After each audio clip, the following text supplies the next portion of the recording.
사도행전 강의 8번째 시간 3장 11절에서 26절까지 왜 우리를 주목하느냐라고 하는 말씀입니다. 지난주에 사도들이 제9시 기도 시간에 성전에 기도하러 올라갔다가 만난 미문에 앉아있던 이 장애인분을 고치시는 사건을 말씀드렸습니다. 이 사건으로 말미암아 일어난 유대인들은 굉장히 충격에 빠지죠. 그리고 어떻게 이분이 일어나게 됐는가에 대해서 많은 관심을 갖게 됩니다. 자, 이 기적의 사건 이후에 일어났던 사람들의 궁금증, 또 그 반응 가운데 베드로가 어떻게 반응하는가, 또 어떤 말씀을 전했는가가 오늘 이제 본문의 내용이 되겠습니다. 캄벨 몰간이라고 하는 유명한 주석자가 있는데요. 그분은 이렇게 말했습니다. 이적은 그리스도의 활동의 연속성을 보여주는 것이다. 이것이 진정한 목적이다. 이렇게 말씀했습니다. 무슨 얘기죠? 예수님께서 계실 때 일어났던 이적이 지금 사도행전 시대에도 일어나는 것, 예수님의 부활 승천 이후에도 일어나는 것은 여전히 예수님께서 지금 성령님을 보내셔서 활동이 연장되고 있다는 것을 보여주는 것입니다. 그래서 우리가 어느 곳에 있든지 또 뭐 저 땅끝에 있든지 성령님께서 지금도 저와 여러분과 함께 하심을 믿습니다. 할렐루야. 그래서 하나님 보내신 아들 구원자 예수 그리스도를 알지도 못하고 인정하지 않았던 저들 예루살렘의 유대인들인데요. 그들한테 이 놀라운 이적 이후에 일어난 이 사건, 이 본문 중심으로 왜 우리를 주목하느냐라는 제목으로 제가 말씀 전하려고 하는 것입니다. 유대인들을 향한 베드로의 두 번째 공식적인 설교에 해당하는 이 본문이 저와 여러분들에게 귀한 교훈이 되기를 소원합니다. 오늘 첫 번째로 우리가 11절, 12절 중심으로 예수님을 주목하라. 우리가 이제 주목이라고 하는 것이 오늘 굉장히 중요한 키워드가 되겠습니다. 예수를 주목하라라고 하는 것입니다. 우리 본문 11절, 12절 말씀 다시 한번 읽어보겠습니다.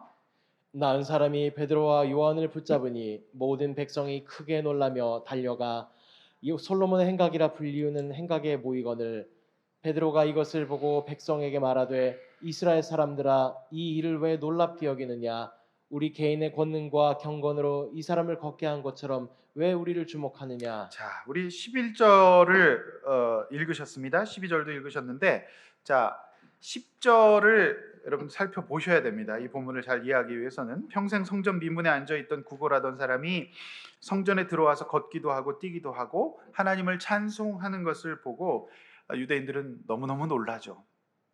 어떻게 저런 일이 일어날 수 있는가? 저 사람 내가 아는 사람인데 평생을 40대가 될 때까지 미문 그 자리에 앉아서 구걸하던 사람이 아닌가? 자, 이 사람이 나음을 입었다는 소문은 삽시간에 유대 예루살렘 땅에 퍼졌고 사람들은 그것을 구경하기 위해 몰려오지 않았겠습니까? 자, 베드로가 이분의 오른손을 잡아 일으키는 순간을 본 사람은 많지 않았을 거예요. 왜냐하면 아무도 베드로와 요한을 주목하지 않았기 때문에. 그렇죠.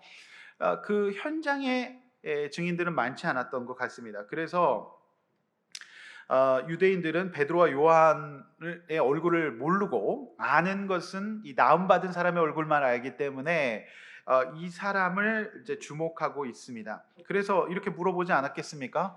여보게 자네 미문에서 구걸하던 사람 아닌가? 어떻게 이렇게 걷고 뛰게 되었는가? 이렇게 물어보지 않았겠습니까? 자, 치유를 받은 당사자와 그를 아는 모든 사람들이 흥분했습니다. 그래서 그를 주목하고 난리가 났는데 반면 막상 성전에서 기도를 마친 이 사도들은 굉장히 시크하게 그냥 성전을 쑥 빠져나오고 있어요. 예. 그러니까 바로 이때 베드로와 요한의 얼굴을 똑똑히 알고 있던 이 구걸하던 분은 이 구걸하던 분만 베드로와 요한의 얼굴을 기억하지 않았겠습니까? 그러니까 그냥 빠져나오는 거죠. 그냥 조용히 성전을 빠져나오는, 기도 마치고 이 빠져나오는 사도의 손을 딱 붙들고 이분들이 저를 일으켜 주셨습니다 라고 이렇게 말하지 않았겠습니까? 제가 본 것은 이분은 치유받고 난리가 났잖아요. 걷고 뛰고 찬송하고 거의 뭐 무아지경에 지금 빠지지 않았겠습니까? 그런데 사도들은 굉장히 시크하게 그냥 쑥 빠져나와요. 발견하지 못할 정도로. 그런데 치유받은 이분이 딱 발견을 하고 이분들이 그랬습니다. 이렇게 얘기했습니다. 자, 그러니까 이제 12절에서는 사람들의 이목이 누구에게 집중되죠? 자, 치유받은 이분이 아니라 이제 요한과 베드로에게 스포트라이트가 옮겨가지 않습니까? 자, 자고 일어났더니 스타가 되었다라고 하는 것이 이제 바로 이거 아니겠습니까? 유대인들에게 예루살렘은 그렇게 주목받지 못했던 사람들인데 이 사건으로 한순간에 완전히 많은 사람들의 주목을 이제 받게 되는 거죠. 바로 그 상황이 오늘 11절, 12절 상황이에요. 워낙 놀라운 일이 일어났기 때문에 순식간에 베드로와 요한은 경건과 이 권능의 능력자로 바뀌어져 있었습니다. 자, 그런데 이 본문을 잘 보면 우리 베드로와 요한이 이 순간을 즐기거나 은근히 누릴 생각이 전혀 없어 보여요. 그들은 지체 없이 얘기합니다. 이스라엘 사람들아, 왜 이 일을 놀랍게 여기느냐? 우리 개인의 능력과 경건이 이 사람을 걷게 한 것처럼 왜 우리를 주목하느냐? 이렇게 얘기해요. 이 분위기에서 전혀 그걸 누리거나 은근슬쩍 그래, 내가 성령 좀 꽤나 받았지. 너희들이 성령에 대해서 알아? 너희들이 성령의 맛을 알아? 막 이러면서 의시되지 않았어요. 그냥 쓱 빠져나갔고요. 굉장히 시크하잖아요. 쓱 빠져나갔고 그들이 이목이 확 집중되었을 때 누리거나 인정받을 생각 전혀 없었다는 것을 알 수 있어요. 왜 우리를 주목하느냐? 내가 경건하고 내가 능력이 있는 사람으로 보이느냐? 그게 아니다라고 얘기를 하고 있다는 것이죠. 우리는 이 대목에서 성령 충만이 무엇인지를, 지속적인 성령 충만이 무엇인지를 또다시 발견하게 됩니다. 굉장히 중요한 것 같아요. 사도행전은 성령 행전인데 성령이 역사하고 임하시면 어떤 일들이 벌어지는지, 성령 충만의 굉장히 주관적인 측면이 우리에게 많은데 객관적인 성령의 충만의 모습을 본문 가운데 너무너무 많이 발견하게 돼요. 진짜 성령 충만은요, 성령의 역사의 결과가 주는 영광이 있을 때, 이런 너무너무 주목되는 환경이잖아요. 아무나 일으킬 수 없는 일이잖아요. 자, 그때 그 영광을 자신이 가로채거나 자신에게만 있다고 독점하지 않는 거예요. 진짜 성령 충만은 자신은 없고 하나님께만 영광을 돌리는 게 진짜 성령 충만이에요. 모두가 성령을 운운하는 시대예요. 다 성령의 은혜가 있다고 얘기해요. 교회들마다, 사역자들마다 성령 역사하신다고 말해요. 그러나 진짜 성령 충만한 교회, 진짜 성령 충만한 사역자를 분별하시는 방법이 여기 나와 있는 거죠. 어떤 신비한 역사 이후에 개인의 권능이나 경건을 앞세우고 그러지 말고 지체 없이 하나님이 하신 일이지 내 개인의 능력과 역량이 아니라고 말할 수 있어야 합니다. 자, 그런 사역자, 그런 교회가 진짜 성령 충만한 교회예요. 여러분 어떻게 생각하십니까? 근데 신천지 사건이 주는 교훈이 너무너무 많아요. 그런데 신천지는 기독교라고 보기에도 유치한 이런 사입이에요. 자신이 특별하고 죽지 않는다는 이런 말을 하는 사람을 보고 믿고 따른다는 것에 대해서 여러분 어떻게 생각하시나요? 저는 한국 교회가 이런 집단을 만들어낸 것이라고 생각해요. 그러니까 이거는 한국 교회가 회개해야 될 일이에요. 저들의 문제이기도 하지만 기존 정통 기독교회가 어떻게 했냐면 이 단순한 성경의 진리를 제대로 가르치지 않고 분별력이 없는 성도들이 볼 때는 이런 거죠. 이 신천지나 기존 기독교회나 집단과 사역자를 우상화하는 점이 신천지와 별반 달라 보이지 않았던 거죠. 그러니까 그들은 그냥 신천지로 몰려가는 거예요. 이런 분별력을 하나도 길러주지 않았던 겁니다. 예수를 믿는 건지 특별한 능력과 어떤 경건을 가지고 있는 사역자를 믿는 건지 집단을 믿는 건지를 분별시켜주지 않았던 겁니다. 여러분 그렇지 않습니까? 여러분 너무너무 단순한 거예요. 이 베드로와 요한의 놀라운 역사, 사람이 완전히 변화된 역사 가운데 사람들은 모이게 돼 있습니다. 자, 바로 그때 어떻게 하느냐가 진짜 성령 충만한 사역자인지 성령 충만한 교회인지를 보여주는 단편이 되겠습니다. 여러분 잘 보십시오. 베드로와 요한의 성정은 어땠었나요? 우리가 알다시피 여러분 요즘 묵상하고 있는 마가복음을 보셔도 알잖아요. 여러분 베드로와 요한이 어떤 사람이었습니까? 어떤 인간이었습니까? 순간순간 자신들은 일반 제자와 다른 수제자라고 생각했고 자신들만 산에 올라갔다 온 경험이 있고요. 언제나 모든 순간순간 나섰고 인정받는 것이 가장 중요한 인생의 목적이었던 사람들 아닙니까? 그렇지 않습니까? 근데 지금 그들의 모습은 진정 성령 충만한 이 상태 가운데 있는 사람들이 어떻게 사는지를 너무 적나라하게 보여주고 있는 거죠. 나는 죽고 예수가 사는 것이 성령 충만이에요. 내가 예수를 믿고 성령을 받은 사람이라고 하면서 여전히 내 개인의 권능과 경건을 자랑하고 인정받기를 원하는 성도는, 사역자는, 교회는 진정한 성령 충만이 아닙니다. 신천지와 다를 것이 무엇이겠습니까? 여러분, 치유를 받은 미문에 앉아있던 분과 사도들의 차이점 역시 굉장히 묵상해 볼 만한 거리예요. 이 본문을 잘 묵상해 보면 이거죠. 미문에 앉아있던 구걸하던 분은 한 가지는 있었어요. 예수 그리스도가 나를 고칠 수 있다. 그거 알았고요. 사도들의 손을 뿌리치지 않고 일어나 걸었어요.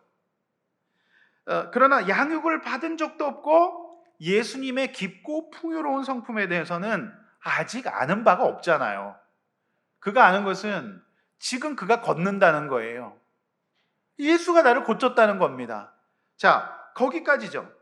그리고 한 번도 사용해 본 적이 없는 발과 발목의 근육을 사용하는 놀라운 경험. 우리가 어렸을 때 그런 경험 있잖아요. 기부스를 오랫동안 하잖아요. 근데 이 기부스를 풀었을 때 그 어색하고 신기한 경험 있잖아요. 그 느낌. 근데 이분은 한 번도 사용해 본 적이 없는 발과 발목의 이 근육, 그 자신의 발로 땅을 딛는다는 것, 그것이 이제 너무너무 이분을 좋은 상태로 몰아넣었잖아요. 그런데 여러분 우리가 알다시피요, 이분이 이제 40이었는데 이제 뭐 나머지 한 1, 20년을 더 그렇게 발과 발목을 쓴다고 생각해 보세요. 여러분 그 간격은 어느 순간 무덤덤한 간격이 될 거예요. 네. 그럼 제가 지금은 이게 이제 제가 노안이 와서 돋보기인데요. 다중에 그 돋보기, 아래는 돋보기 보이고 이렇게 이제 하는 건데, 라식을 했을 때 정말 환상적이더라고요. 한 10년 전에 했는데, 근데 지금은 거기에 대한 감사와 관계가 없습니다. 노안이 와서 짜증 날 뿐이에요. 인간이 그래요. 자, 이분도 그렇게 될 것 같아요. 그냥 너무너무 지금 좋은 거잖아요. 안 걸어봤다 걸으니까, 뛰니까.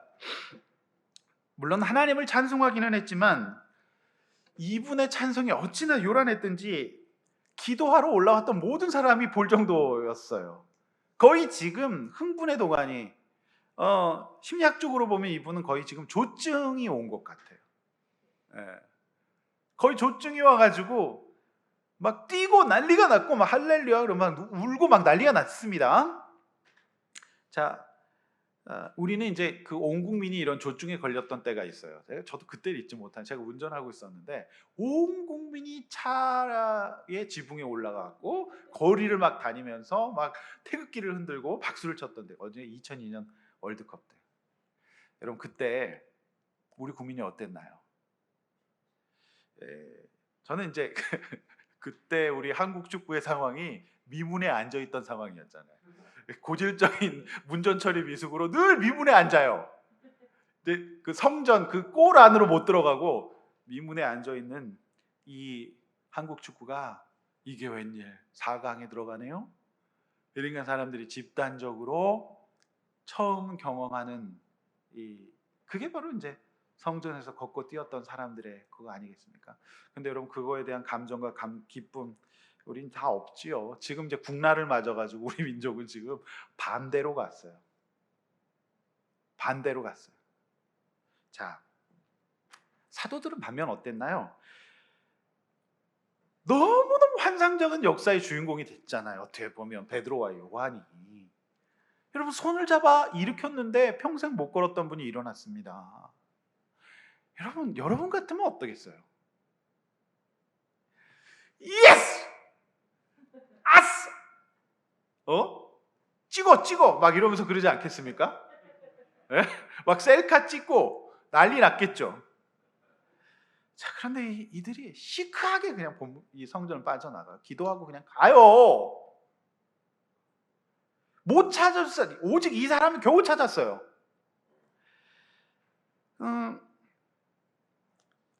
이 어떤 그 기적의 통로가 되었던 이 사도들이 흥분하고 함께 뛸만 하지 않았을까요? 같이 이 처음 건넌 이분과 함께 같이 이 목마를 태워가지고 막 같이 이렇게 뛸만 하지 않았을까요?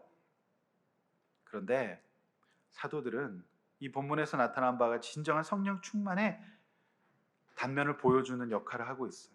그들은 그저 도구로 쓰임 받았고 이전 예수님과 함께 있을 때도 있었던 일이 예수님의 약속하신 성령의 역사로 일어났다는 것을 너무너무 알고 있는 거죠.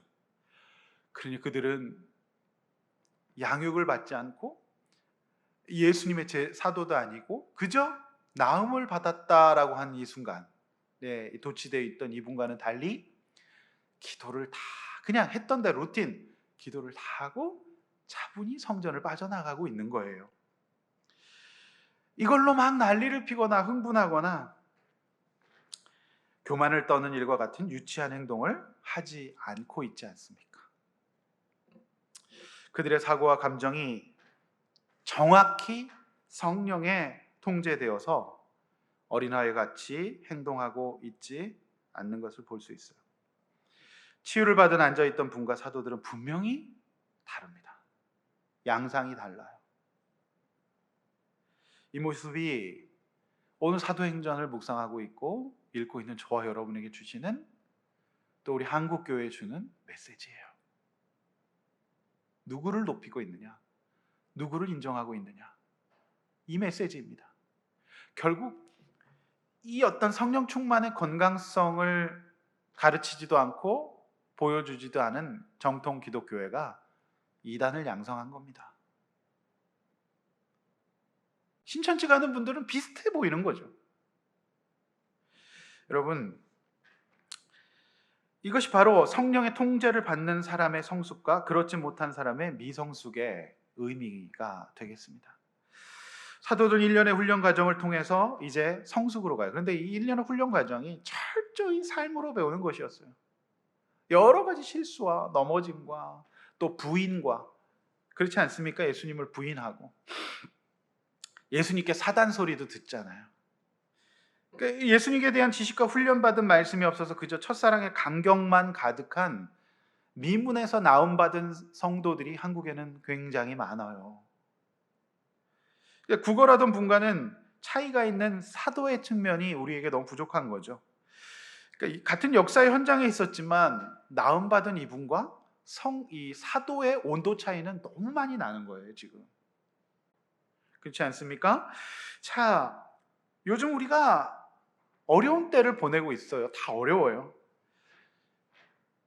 이제 경기도는 아마 이제 4월 달에는 1인당 10만 원씩 받게 될 것 같아요. 저희 가족도 40만 원 받게 될 것 같은데 이게 살다 보니까 나라에서 그냥 돈을 줄 때도 있는 것 같아요. 그러니까 그 정도로 지금 국민들이 다 어렵다는 거 아니겠습니까? 코로나 사태로 소상공인, 학원, 또 유치원 모이지 못하고 있는 이 교회들도 굉장히 어려워요, 재정적으로. 그러나 너무나도 흥분할 만한 일 앞에서 차분하게 성령님을 믿고 의지하며 영광을 돌리는 사도의 측면이 있어야 되지 않을까요? 네. 이런 거죠. 현상만을 보고 믿는 사람은요, 잘 되었을 때는 개인의 권능과 경건이 뛰어나서 잘 된 거다. 우리 모든 남편들이 너가 진짜 신랑을 잘 만나서 그런 줄 알아, 막 이러면서, 또 이제 우리 아내분들은 당신이 나 없으면 될 줄 알아, 막 이러면서 개인의 경건과 능력을 자랑하죠. 잘 될 때는 자랑했나요, 안 했나요? 우리 자랑했죠. 이거 우리가 회개해야 돼요. 저도 참 입이 다물어지더라고요. 이 본문을 보면서 내가 진짜 성령 충만이 아니었구나. 내 개인의 능력과 경건이 이 일을 일으켰다고 생각했던 것이 있어서 너무너무 부끄러워요. 저부터 회개해야 돼요. 그런데 이거는 우리가 그러니까 이 현상에 기뻐하는 이것은 반대가 되었을 때는 어떻게 되는가를 생각해 봐야 돼요. 그러니까 기뻐하고 뛰었던 그 흥분이 싸늘하게 식어서 우리가 반대로 어려워졌을 때에는 굉장히 다운되고 우울로 가게 되죠. 이거는 어떻게 보면은 똑같은 겁니다. 내가 치유받은 분이 사도들이 받았던 말씀과 생활 훈련을 받아 나가지 않았다면 그가 걷고 뛰고 된 현실은 어느새 다른 사람도 다 모두 다 하는 무덤덤한 일이 될 거라고 말씀드렸잖아요. 상황이 좋을 때나 어려울 때나 우리는 이 시대에 성령님을 의지하는 사람들이 되었으면 좋겠습니다. 그러니까 이제 좋을 때는 좋아하고 또 어려울 때는 또 다운되고, 이거는 오늘 미문에서 일어난 사람의 영적 상태와 다를 바가 없다는 게 아니겠습니까? 취직이 어렵고 진짜 월세 내기 힘든 소상공인들의 마음속에서는, 직원들이 월급을 주지 못하는 그 모든 그 자영업자의 마음속에서는 잘 될 때는 좋았지만 또 힘들 때는 똑같이 반대의 다운으로 가는 것은, 오늘 여러분 참 놀라운 것은요, 오늘 이 사도들의 이 사건 이후에 뭐가 이제 찾아온지 아십니까? 여러분, 거대한 핍박이 찾아와요. 이제 핍박의 시대로 들어가요. 그런데 사도들은 오늘 놀라운 역사의 현장에서 쓰임 받았을 때도 시크하게 돌아갔어요. 그리고 이제 곧 찾아온 대환란의 시대, 스데반의 순교와 교회의 핍박 시대, 유대교가 가만히 있지 않거든요. 거대 세력이었던 유대교는 정말 작게 시작했던 이 기독교 공동체를 견딜 수가 없었던 거예요. 내버려둘 수가 없어요. 여러분, 그런 거예요. 그래서 이제 거대한 핍박의 시대로 가는데, 여러분, 그때도 성령 충만한 사람들은 돌을 맞고 죽습니다. 이게 똑같은 거죠. 그러니까 좋을 때나 나쁠 때나. 여러분 잘 생각해 보세요. 요즘 마음이 어떻습니까? 마음이 어떠세요? 진짜 성령 충만한 사람이 누군지를, 오늘 이 코로나 전국이라고 하는 이 시기가 내 기쁨의 근원과 동력이 성령에 있는지 환경에 있는지를 보게 할 것입니다. 우리의 삶은요, 순간순간 좌절과 절망할 거리들이 많아요. 너무너무 많아요. 그때마다 내 안에 기쁨과 평안과 그냥 평정심을 유지할 수 있는 근원이 성령에 있는지 아니면 환경에 있는지를 봐야 합니다. 어제 우리 청년들과 양육을 하면서 사도 바울이 감옥 가운데서 기쁨의 서신을 쓸 수 있었던 것은 그의 내면 세계가 환경에 지배되지, 환경에 이제 지배되지 않았다는 것을 보여주는 것입니다. 여러분, 이렇게 한번 나눠봅시다. 나는 모든 일이 잘 될 때 내 권능과 경건이 아닌 하나님이 하신 일이라고 고백했습니까? 또 내 기쁨과 근원은 걷고 뛰는 조건에 있습니까? 성령님의 인도를 신뢰하는 믿음에 있습니까? 우리 이것을 한번 나눠보았으면 좋겠습니다. 온라인 목장이 쉽지 않은데요, 온라인 목장에서라도 우리 함께 나눠보았으면 좋겠습니다. 우리 두 번째, 말씀에 주목해야 돼요. 13절에서 26절인데요, 우리 시간 관계상 13절에서 18절까지만 읽도록 하겠습니다. 시작. 아브라함과 이삭과 야곱의 하나님 곧 우리 조상의 하나님이 그의 종 예수를 영화롭게 하셨느니라. 너희가 그를 넘겨주고 빌라도가 놓아주기로 결의한 것을 너희가 그 앞에서 거부하였으니 너희가 거룩하고 의로운 일을 거부하고 도리어 살인한 사람을 놓아주기를 구하여 생명의 죄를 죽였도다.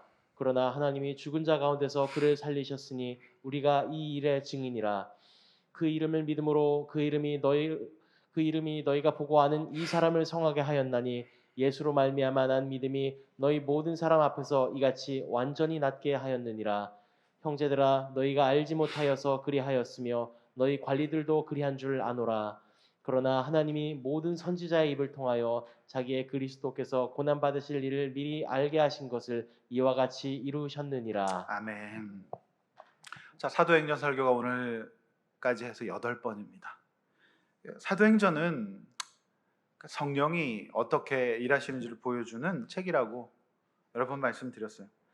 자, 보면 볼수록 제가 느끼는 것은 이제 3장까지밖에 안 왔는데 우리 많은 사람들이 성령에 대해서 굉장히 오해하고 있구나. 성령에 대해서 잘 모르는구나. 굉장히 그 성령 충만이라는 것이 주관적이구나. 그래서 많은 이단들이 성령을 가지고 노는구나. 성령이 굉장히 드라마틱한 반면 역시 사단도 이 성령을 빙자해서 많이 장난칠 수 있겠구나라는 것을 보게 됩니다. 지난주 성령 충만을 받은 사람은 주목하는 것이 다르다고 말씀드렸잖아요. 미문에 앉은 자를 주목한다 그랬잖아요. 오른손을 잡아 일으킨다고 말씀드렸죠. 미문이 아니라 구걸하는 인생의 오른손을 잡아주는 것이 성령 충만이라고 거듭 말씀드렸어요. 오늘 또 하나의 성령 충만을 보게 됩니다. 그것은 진짜 성령 충만은 기적 이후에 차분한 담백한 말씀이 들어가는 게 성령 충만이에요.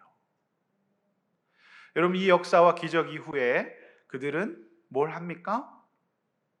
말씀을 전해요. 말씀을 전하는 거죠. 그러니까 성령 충만은 말씀을 떼놓고 볼 수 없는 거예요. 신비한 역사가 아닙니다. 말씀이 들어가야 되죠. 신구약 성경에 예언된 예수 그리스도의 말씀에 주목하는 것이 성령 충만이에요. 오늘 베드로와 요한이 나를 주목하지 말라고 하고 누구를 주목합니까? 예수 그리스도를 주목하잖아요. 베드로는 바로 말씀을 펼쳐듭니다. 성령 충만했기 때문이에요. 딴소리 하지 않고 13절 이하의 단순하고도 심플한 예수 그리스도 중심의 메시지를 전하기 시작합니다. 이것이 바로 성령 충만한 사람의 특징이에요. 여러분, 이 길잖아요. 제가 다 읽지 못할 정도로 긴 26절까지 베드로의 두 번째 공식적인 설교를 들으면서 완전히 눈물이 펑펑 나고 은혜스러웠다. 너무 할렐루야, 감동적인 설교였다. 여러분, 제가 아까 성경을 읽으실 때 여러분 표정을 봤을 때는 굉장히 길다는 느낌을 받으시는 것 같았어요. 거기에 무슨 예화가 있습니까? 거기에 무슨 간증이 있습니까? 드라마틱한 얘기 없어요. 완전 심플해요. 예수 그리스도예요. 모세 얘기, 사무엘 얘기예요. 거기에 무슨 설교자의 기교가 들어가 있습니까? 없어요. 그런데 이게 성령 충만이에요. 오늘날 설교에서 많은 회중들이 가장 인기 없는 설교 주제 중에 하나가 뭘까요? 여러분, 반면 놀랍게도 많은 설교학자들이 요즘 강단에서 예수 그리스도의 십자가 설교가 없어지고 무엇보다도 회개의 설교가 없어졌다라고 말을 해요. 물론 우리 교회는, 저는 그렇게 생각하지 않습니다. 저는 그냥 성경 본문 그대로 얘기하기 때문에 회개도 많이 얘기하고 본문에 그냥 문맥을 따라가요. 제가 배운 건 큐티이기 때문에 어려서부터 쭉 배우면서 그냥 말씀을 묵상하다 보면, 근데 이제 좀 이렇게 설교하려면 많이 묵상해야 돼서 힘들긴 해요. 저도 이 본문을 붙들고 하루 종일 앉아있어요. 제가 앉아있는 걸 잘 못하잖아요. 저도 약간 미문에서 고침받은 사람과거든요. 근데 그냥 때려 앉아있어야 돼요. 읽고 또 읽고 기도하고 일어났다 앉았다 커피 먹고 묵상하고 물 먹고 묵상하고 그래야 돼요. 그런데 성경이 열리기 시작해요. 그게 참 또 어렵지만 설교자의 어떤 보람 중에 하나예요. 이 설교를, 이 베드로의 두 번째 설교, 처음에는 제가 미리 주초에 읽어놨을 때는 조금 막막하더라고요. 이걸 갖고 뭘 설교한 했던 설교인데, 여러분, 베드로의 첫 번째 설교나 두 번째 설교나 사실 똑같아요. 근데 찾고 구하는 자에게 이 본문이 열리기 시작하더라고요. 여러분이 베드로의 설교는 두 가지로 요약이 가능해요. 첫 번째는 균형 잡힌 직면이에요. 13, 17절의 내용인데요. 베드로는 유대인들의 한 행동에 직면하죠. 유대인들이 예수를 십자가에 못 박았잖아요. 그런데요, 참 제가 이것도 제 목회도 그렇고 사람 제가 상담하는 데 있어서도 중요한 저한테 이제 교훈이 되었는데, 함부로 얘기하지 않더라고요. 무슨 얘기냐면 직면인데 균형이 잡혀 있더라고요. 베드로는 그 몹쓸 짓을 한 사랑하는 예수님을 못 박은 유대인들을 뭐라고 얘기하죠? 이스라엘 사람들아. 12절에 친근하게 불러요. 그리고 17절에는 더 놀라운 표현, 형제들아, 이렇게 표현해요. 그러니까 그러면서 또 하나의 공감을 해요. 뭐죠? 백성들에게, 대부분 백성들이니까 너희가 몰라서 그랬구나. 너희 지도자들의 문제였다. 이 17절에서 관원이라고 얘기하지 않습니까? 이 지도자라고 관리들이라고 얘기하네요. 그러니까 다독이고 그들을 대적자가 아닌 형제들로 표현하면서 그들을 어떻게 채우라며 끌어내고 있다는 거죠. 그러니까 지금 베드로의 설교는 때를 직면하는 것이 아니라 그들의 영혼, 그들이 이제 지도자를 잘못 만나서 그랬다는 것을 공감하면서 그들을 이제 따뜻하게 호호 불고 있다는 것을 볼 수가 있어요. 이게 이제 베드로의 설교의 균형 잡힌 측면이었어요. 성령 충만이 뭔지를 또 보여주죠. 무섭고 날카롭고 막 어떤 뭐 논리로 막 몰아가는 것이 아니라 상대의 마음을 공감해주고 있다는 것을 알 수 있어요. 무조건 찔러대는 것이 아니에요.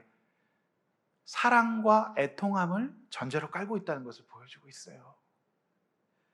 그래서 이건 뭐죠? 그의 사랑하는 예수님을 십자가에 못 박은 사람이잖아요, 유대인들이. 그러면 성령 충만한다는 것이 정말 그걸 갖고 막 화를 내는 것이 아니라 그의 감정과 이성이 성령에 통제되고 있다는 것을 보여주는 거죠. 저는 그게 새롭게 보이면서 성경 말씀이 참 저에게 은혜로 다가왔어요. 성령 충만은 그런 거예요.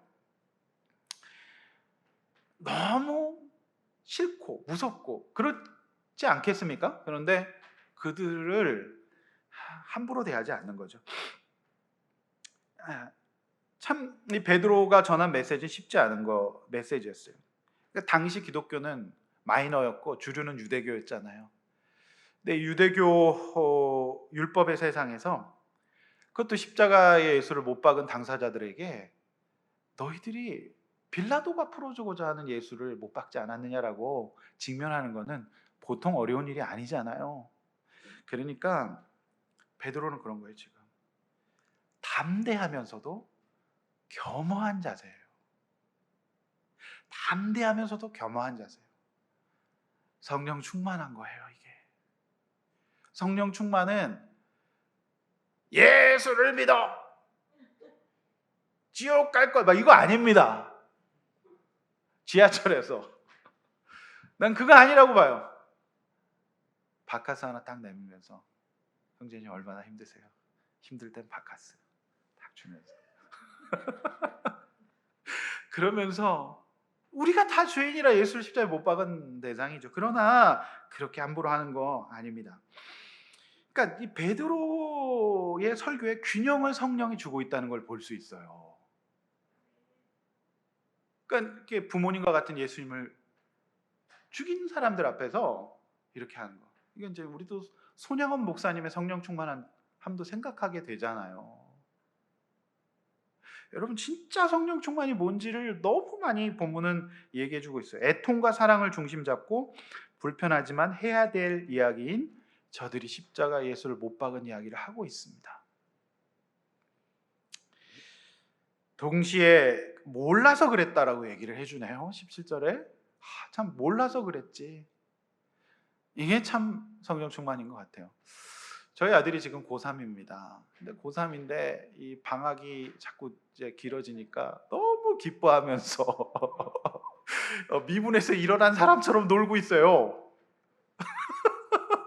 랩을 흥얼거리면서.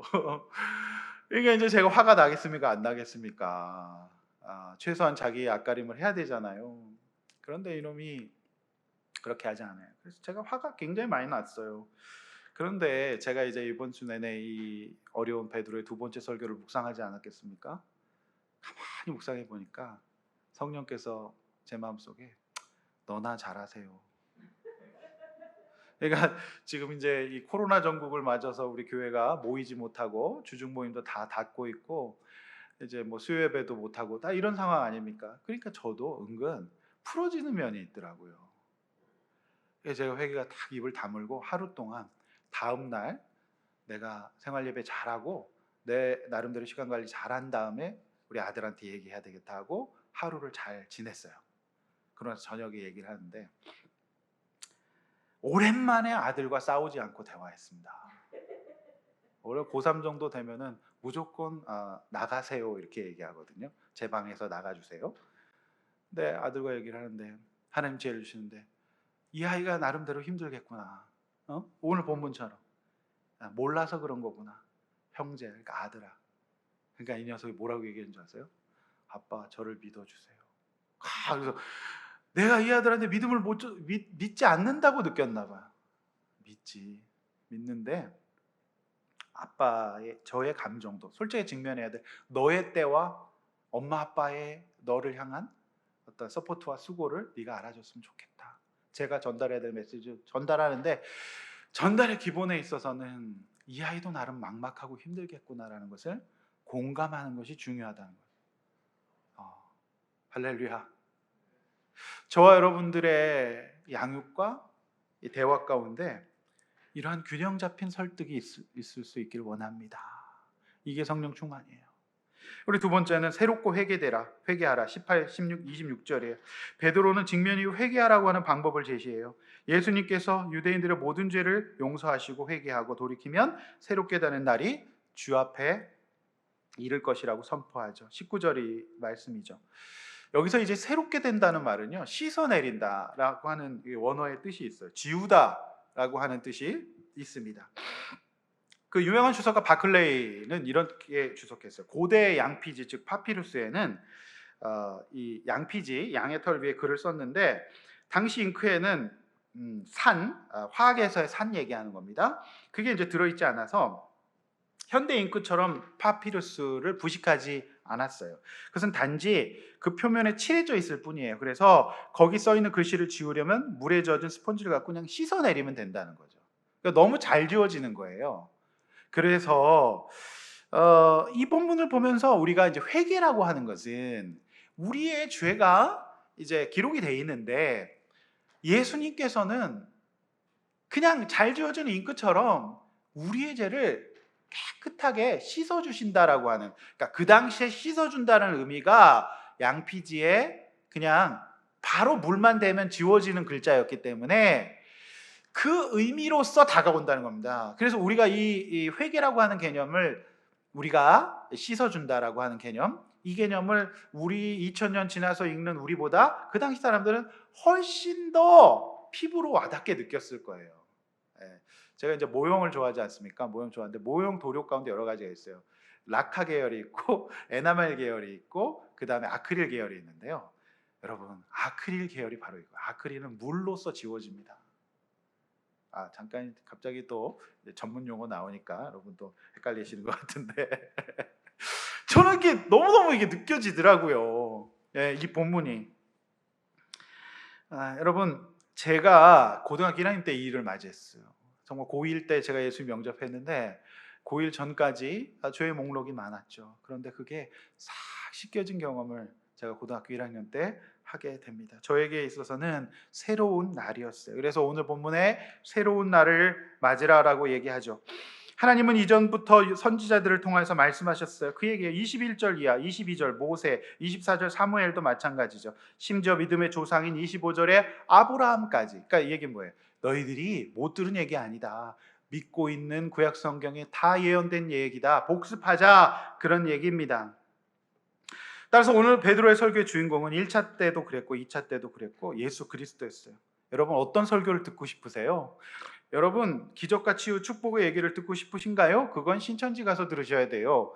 우리가 정말 들어야 될 것은 뭐죠? 우리가 행한 죄들을 회개하고 현상보다 내면 깊은 곳을 지배하고 새롭게 되는 성령님의 건강한 그 성령님을 받아서 거듭나는 근본적인 이야기, 예수 그리스도의 얘기를 들어야 합니다. 금과 은이 미문에서 구걸하던 분을 구원하지 못했듯이 세상을 변화하고 어려워져도 우리에게 여전한 구원이 되는 예수 그리스도라고 하는 본연의 이 주제로 다가갈 수 있기를 소원합니다. 할렐루야.